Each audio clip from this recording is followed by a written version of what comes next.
Hello friends, good morning, सुप्रभात। आज से इस चैनल पर क्लास 10th का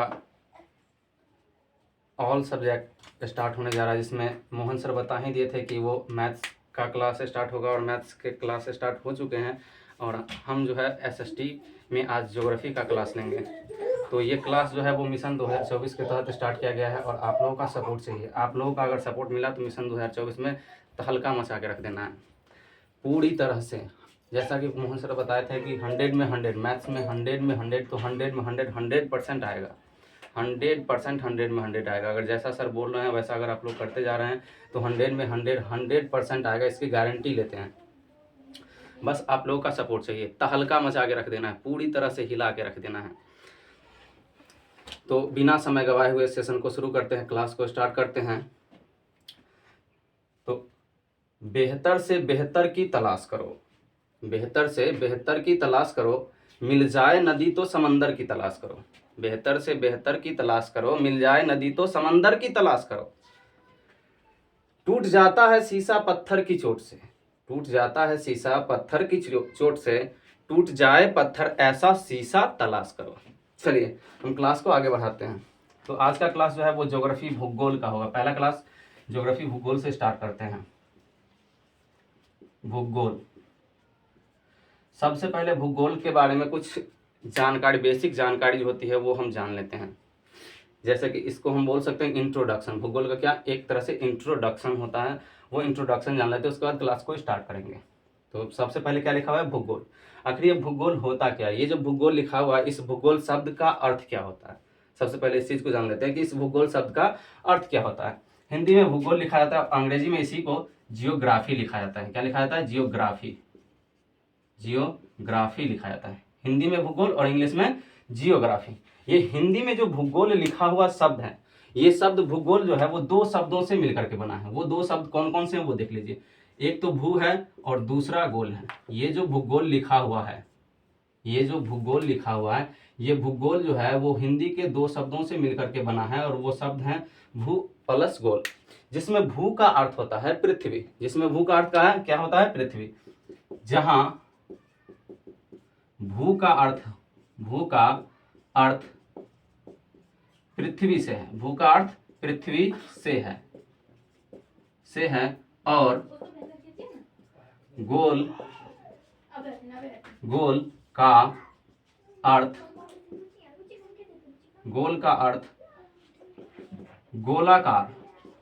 गोलाकार आकृति से है, गोलाकार आकृति से है। तो भूगोल जो ये शब्द लिखा हुआ है भूगोल, ये भूगोल शब्द जो है वो दो शब्दों के मेल से बना है। एक शब्द भू और दूसरा गोल। इन दोनों शब्दों से मिलकर के कौन सा शब्द बना है? ये भूगोल शब्द बना है।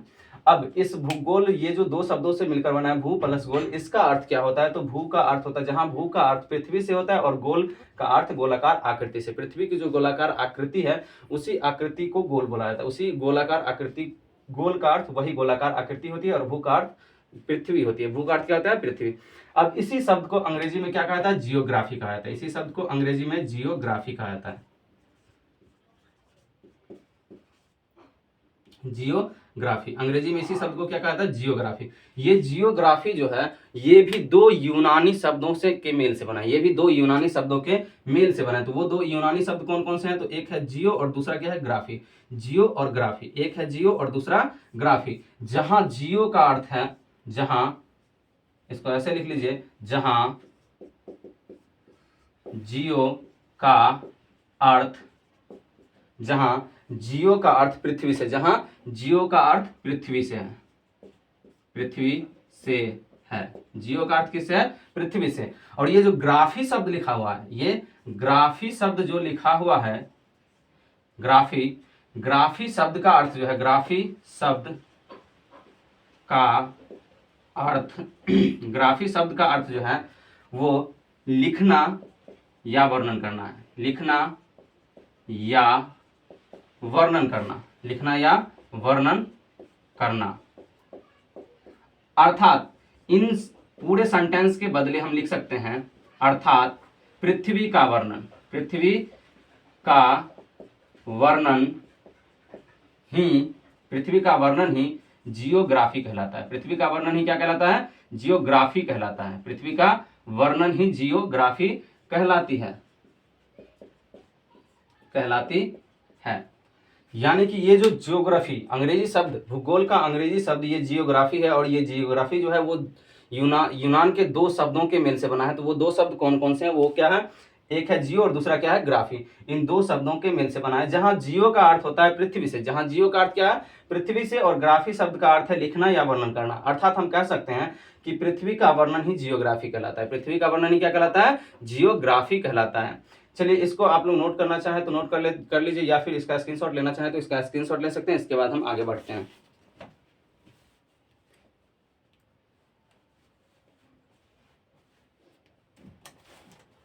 चलिए, तो आप लोग इसका स्क्रीनशॉट ले चुके हैं, या इसको अगर लिखना चाहते थे तो वो लिख चुके हैं, तो हम इसको मिटाते हैं, इससे आगे बढ़ते हैं।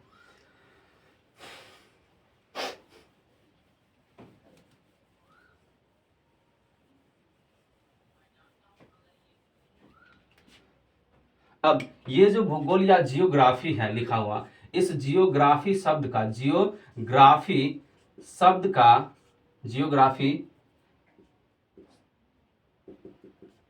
इस जियोग्राफी शब्द का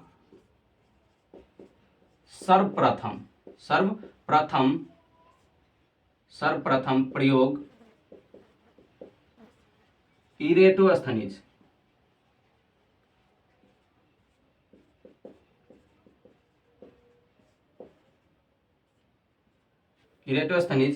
के द्वारा किया गया था।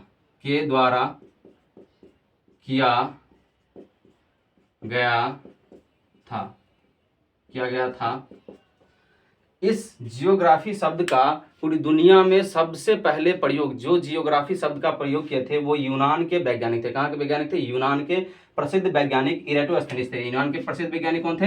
इरेटोस्थनीज, जिन्होंने सबसे पहले जियोग्राफी शब्द का प्रयोग किया था। और इसी वजह से उनके द्वारा जियोग्राफी शब्द का सबसे पहली बार प्रयोग करने के कारण ही आप इस जियोग्राफी का जन्म, फादर ऑफ जियोग्राफी या भूगोल का जन्मदाता जो है वो इरेटोस्थनीज को कहा जाता है। आपकी जानकारी के लिए बता दें कि भूगोल का जन्मदाता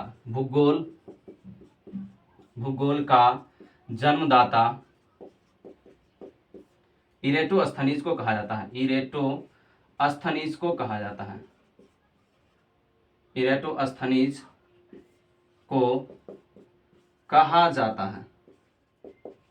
कहा जाता है।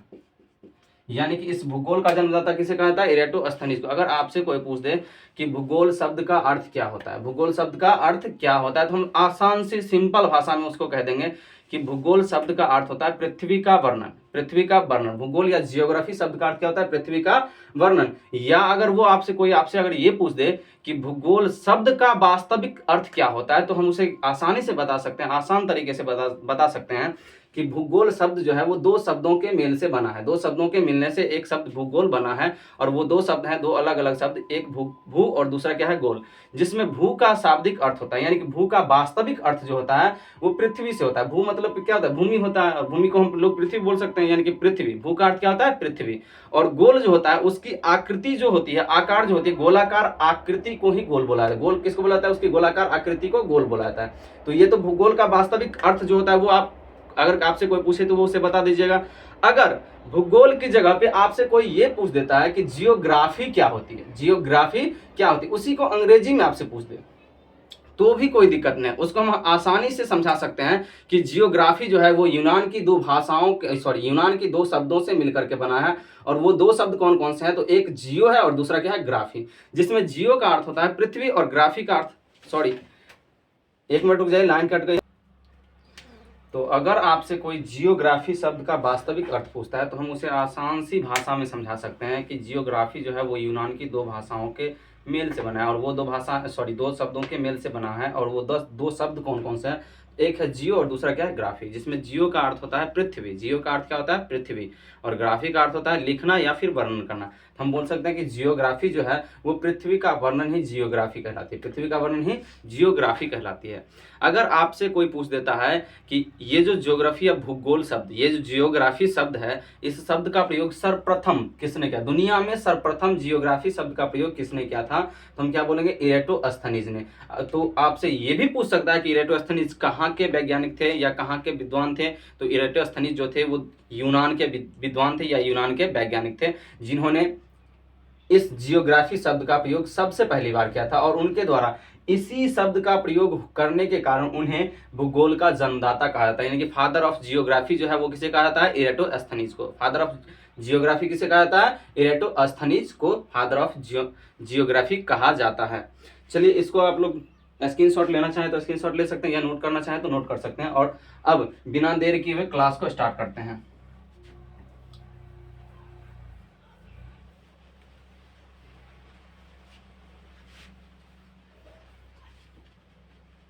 तो आप लोग का जियोग्राफी का पहला चैप्टर जो है वो संसाधन एवं इसके उपयोग है। कौन सा है, संसाधन एवं इसके उपयोग है।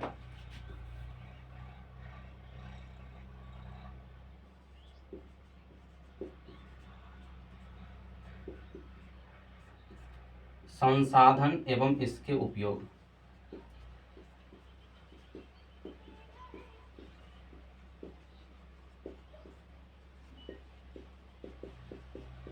संसाधन एवं इसके उपयोग, ये जियोग्राफी का पहला चैप्टर है, संसाधन एवं इसके उपयोग। इसमें सबसे पहले तो हम ये चीजें समझेंगे कि संसाधन क्या होती है, संसाधन शब्द का अर्थ क्या होता है। सबसे पहले क्या समझेंगे कि ये जो संसाधन एवं इसके उपयोग लिखा हुआ है, तो इसमें ये जो संसाधन शब्द का प्रयोग किया गया है, इस शब्द का वास्तव में अर्थ क्या होता है। सबसे पहले हम ये समझेंगे कि संसाधन का वास्तव में अर्थ क्या होता है।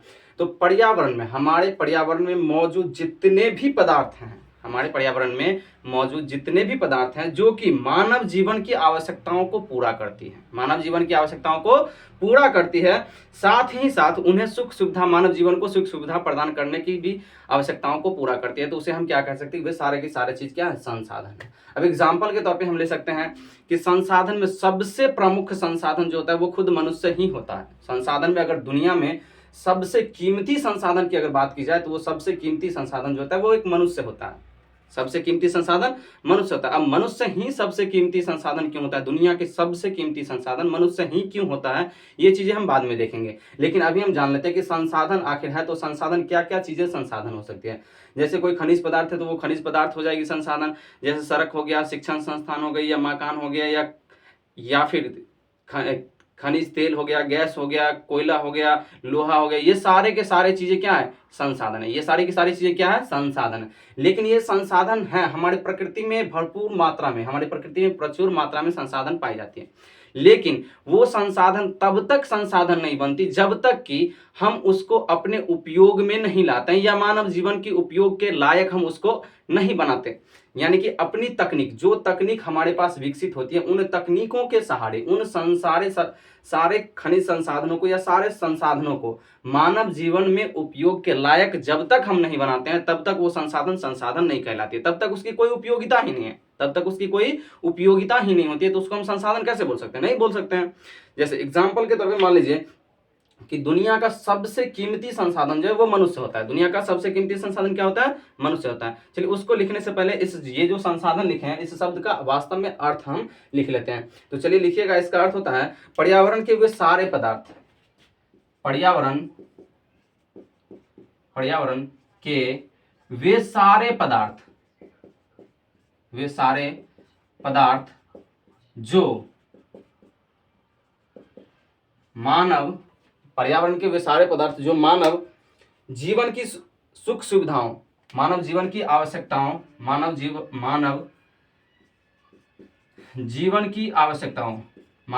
की आवश्यकताओं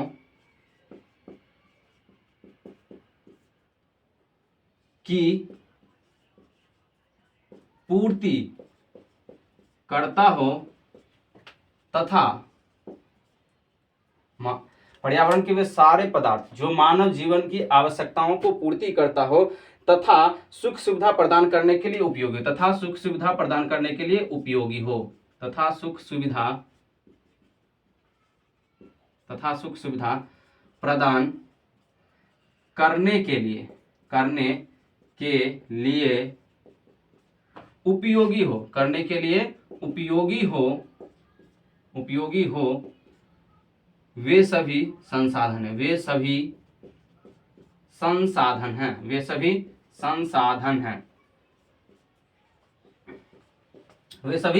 हैं।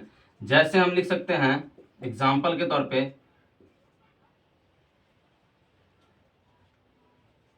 लोहा,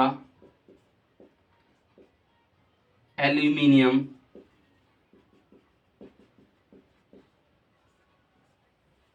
सड़क, मकान, खनिज तेल,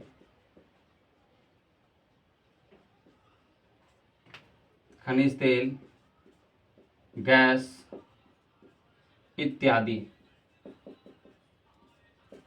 ये सारे के सारे क्या है? संसाधन है। तो संसाधन, अगर आपसे कोई पूछ दे कि संसाधन का अर्थ क्या होता है, संसाधन का अर्थ क्या होता है, तो हमें रट्टा नहीं मानना। सबसे पहली बात बता देते हैं आपको, कोई भी चीजें रट्टा मार के याद नहीं करनी है, सिर्फ समझना है, और समझ के हम आसान तरीके से याद कर सकते हैं। और जो हम समझ के याद कर सकते हैं वो रट्टा मार के नहीं याद कर सकते, क्योंकि जब हम रट्टा मार के याद करते हैं तो होता क्या है कि वो ज्यादा से ज्यादा 1 सप्ताह 2 सप्ताह 1 महीने तक हमारे दिमाग में, लेकिन अगर उसी चीज को हम समझ के अगर हम याद करते हैं तो वो चीजें हमें हमेशा के लिए याद रहती है। इसलिए आपको रट्टा मार के याद नहीं करनी है। अगर आपसे कोई पूछ देता है कि संसाधन जो होता है, उस संसाधन शब्द का अर्थ क्या होता है, हम लोग क्या बोल सकते हैं कि पर्यावरण के वे सारे पदार्थ जो मानव जीवन की आवश्यकताओं की पूर्ति करता हो तथा सुख सुविधा प्रदान करने के लिए उपयोगी हो। यानी कि मानव जीवन की जो भी आवश्यकता होती है, इसको हम आसान सी भाषा में ऐसे ही बोल सकते हैं कि मानव जीवन की जो भी आवश्यकताएं होती हैं, उन आवश्यकताओं को पूर्ति करने वाले वे सारे के सारे पदार्थ जो मानव जीवन की आवश्यकताओं की पूर्ति करता हो, वो क्या कहलाते हैं? संसाधन होते हैं। वो सारे के सारे क्या होते हैं? संसाधन होते हैं। जैसे लोहा, एल्यूमिनियम, सड़क, मकान, खनिज तेल, गैस इत्यादि, ये सारे के सारे क्या है? संसाधन है। ये सारे के सारे क्या है? संसाधन है। अब आपको इसको अगर नोट करना चाहे तो नोट कर सकते हैं। अब इससे आगे बढ़ते हैं, या स्क्रीनशॉट लेना चाहते हैं तो स्क्रीनशॉट ले सकते हैं। चलिए, इसका अगर स्क्रीनशॉट ले लिए तो इसको मिटाते हैं।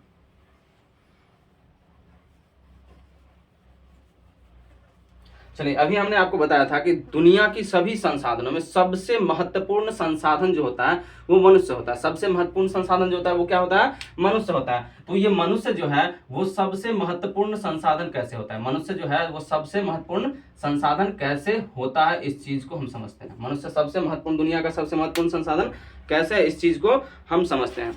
मनुष्य को दुनिया का सबसे महत्वपूर्ण संसाधन इसलिए कहा जाता है कि दुनिया की जितनी भी, हमारी प्रकृति में जितनी भी पदार्थ उपलब्ध होती हैं, हमारी पृथ्वी में जितनी भी पदार्थ उपलब्ध होती हैं या जितनी भी खनिज पदार्थ उपलब्ध होती हैं, उनका उपयोग हम अपने जीवन में अपने अनुसार करते हैं। उनका उपयोग हम अपने जीवन में अपने अनुसार करते हैं। लेकिन जो उस खनिज संसाधन को या जो भी संसाधन मौजूद है हमारी प्रकृति में, उसको हमारे उपयोग के लायक बनाता कौन है?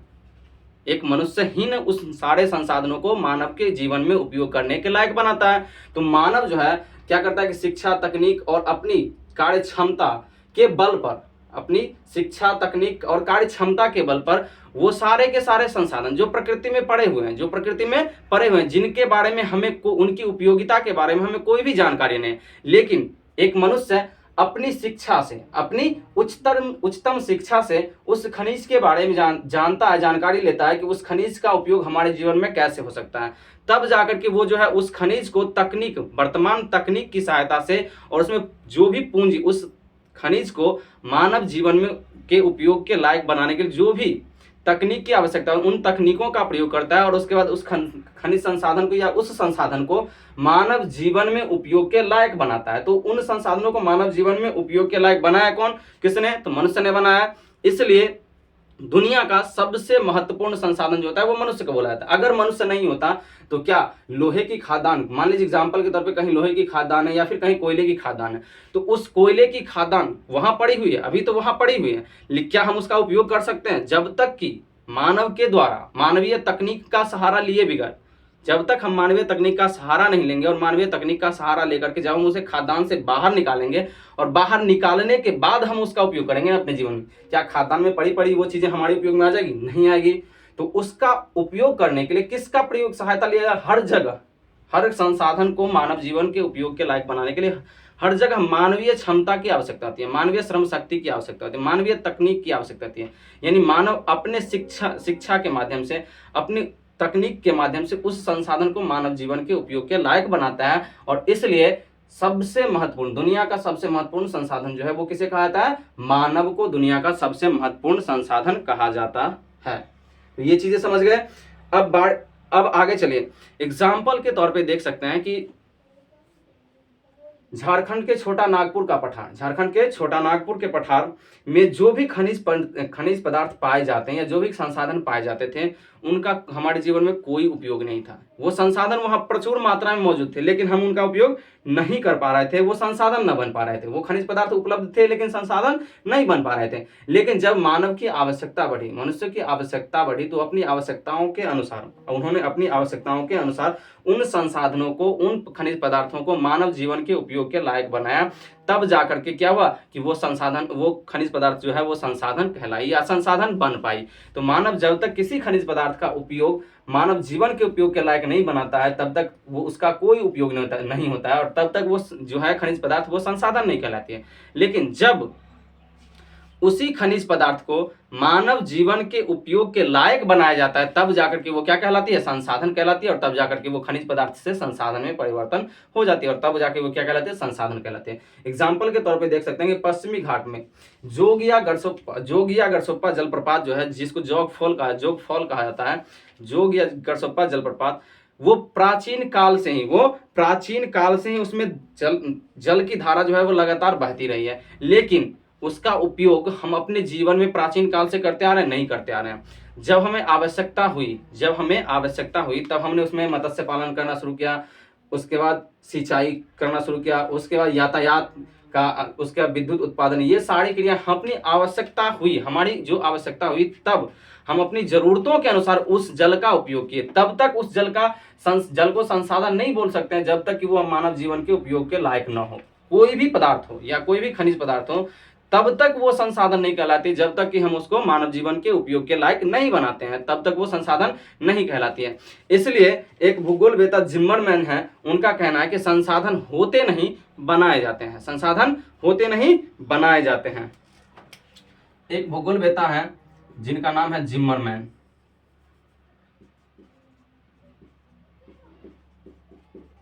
इनका एक कथन है कि संसाधन होते नहीं बनाए जाते हैं, संसाधन होते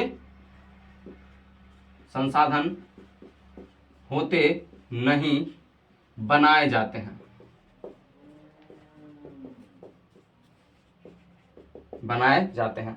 अब ये जो इनका कथन है कि संसाधन होते नहीं बनाए जाते हैं, इस सेंटेंस का, इस वाक्य का अर्थ क्या होता है? इस वाक्य का अर्थ वही है जो आपको अभी हमने समझाया कि कोई भी खनिज पदार्थ जो हमारे प्रकृति में मौजूद है, लेकिन वो अगर मानव के उपयोग के लायक नहीं है तो वो संसाधन नहीं है, वो संसाधन नहीं है। लेकिन जब मानव अपनी शिक्षा, तकनीक, सहायता और श्रम के बल पर उस खनिज पदार्थ को मानव जीवन के उपयोग के लायक बनाता है, तब जाकर के वो खनिज पदार्थ क्या कहलाती है? संसाधन कहलाती है, संसाधन बन पाती है। इसलिए इन्होंने कहा, जिम्मरमैन के द्वारा कहा गया कि संसाधन होते नहीं बल्कि बनाए जाते हैं, संसाधन होते नहीं बल्कि बनाए जाते हैं। तो चलिए आज के लिए इतना ही रहने देते हैं। इसको अगर नोट करना चाहे तो आप लोग नोट कर सकते हैं, इससे आगे अगली क्लास में देखा जाएगा।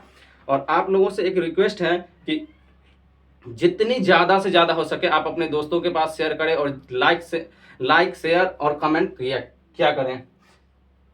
तो चलिए आज की क्लास को यहीं पर ख़त्म करते हैं, फिर नेक्स्ट क्लास में मिलते हैं आपसे। और रेगुलर क्लास 10th का रेगुलर ऑल सब्जेक्ट का क्लास चलता रहेगा। ऐसा नहीं कि आज चला कल फिर नहीं चलेगा, परसों नहीं चलेगा, ऐसा नहीं हो सकता है, रेगुलर चलता रहेगा।